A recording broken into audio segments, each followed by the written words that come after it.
Humanicist recontextualization of the world we find ourselves in, we switch to Jane Bennett, who speaks of interaction and intra-action between human and not human, in particular, worms formed political ecological.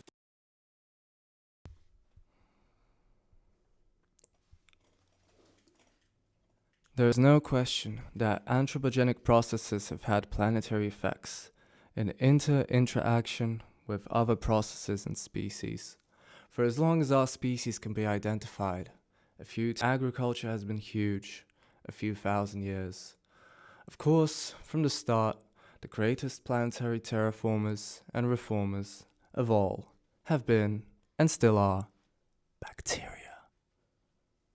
And their kin, also an interaction of myriad kinds, including with people and their practices, technological and otherwise. The spread of seed-dispersing plants millions of years before human agriculture was a planet-changing development, and so were many other revolutionary, evolutionary, ecological, developmental, historical events.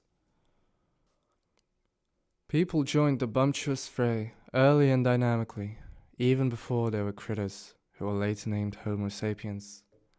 But I think the issues about naming relevant to the Anthropocene, Plantationocene, or Capitalocene have to do with scale, rate, speed, synchronicity, and complexity. The constant question when considering systemic phenomena has to be, when do changes in degree become changes in kind? And what are the effects of bioculturally situated people, not man, relative to and combined with the effects of other species assemblages and other biotic and abiotic forces? No species, not even our own arrogant one, pretending to be good individuals in so-called modern Western scripts, acts alone. Assemblages of organic species and of abiotic actors make history, the evolutionary kind, and the other kinds too.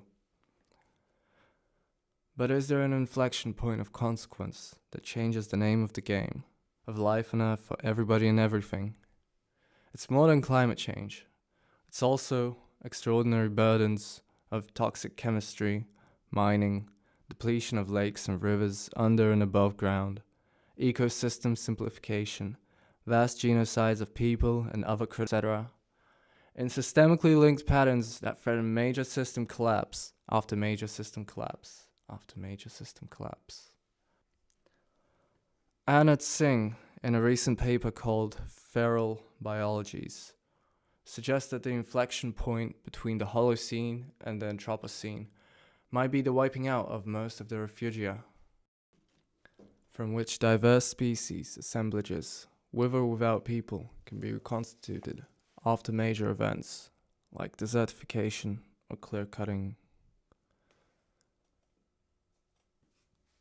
Holocene was the long period when refugia, places of refuge, still existed, even abounded, to sustain rewilding in rich cultural and biological diversity.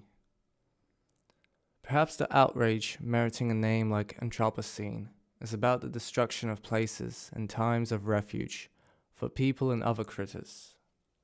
Anthropocene is more a boundary event than an epoch, like the boundary between the Cretaceous and the Paleogene. The Anthropocene marks severe discontinuities. What comes after will not be like what came before. Our job is to make the Anthropocene as short, thin as possible, and to cultivate with each other in every way imaginable epochs to come that can. Right now, the Earth is full of refugees, human and not, without refuge. So, a big new name, actually more than one name, is warranted. Thus, Anthropocene, Plantationocene, and Capitalocene. We also insist that we need a name for the dynamic, ongoing, synchronic forces and powers of which people are a part, within which ongoingness is at stake. Maybe, but only maybe, and only with intense commitment and collaborative work and play with other terrans, flourishing for rich multi-species assemblages that include people, will be possible. We are calling all this the Cthulhucene. Past, present, and to come.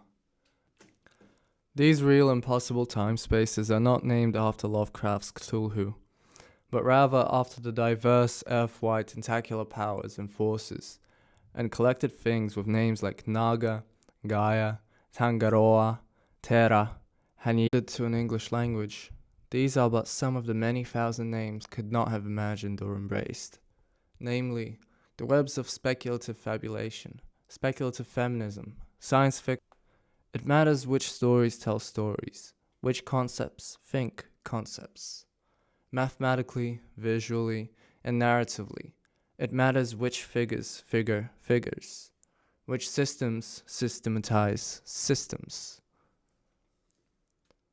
One way to live and die well as mortal critters in the Cthulhu scene is to join forces to reconstitute refuges, to make possible partial and robust biological and cultural recuperation and recomposition, which must include mourning irreversible losses.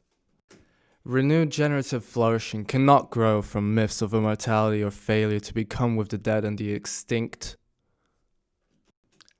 I am a compostist, not a posthumanist. We're all compost, not posthuman.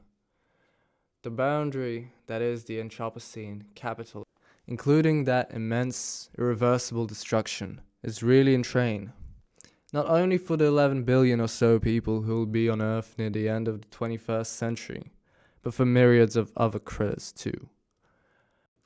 The edge of system collapse is not a thriller.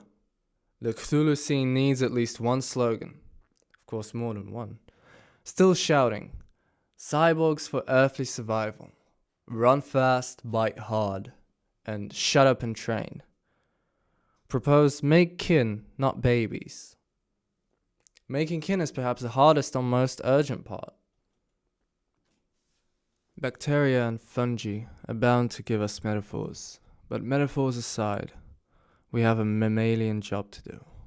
With our biotic and abiotic, symbiotic collaborators, we need to make kin symptonically, symbiotically. Who and whatever we are, we need to make with, become with, compose with, the earthbound. We, human people everywhere, must address intense systemic urgencies.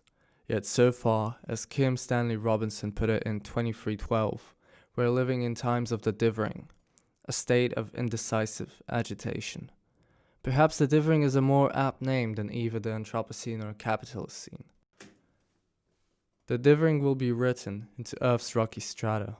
Indeed, already is written into Earth's mineralized layers.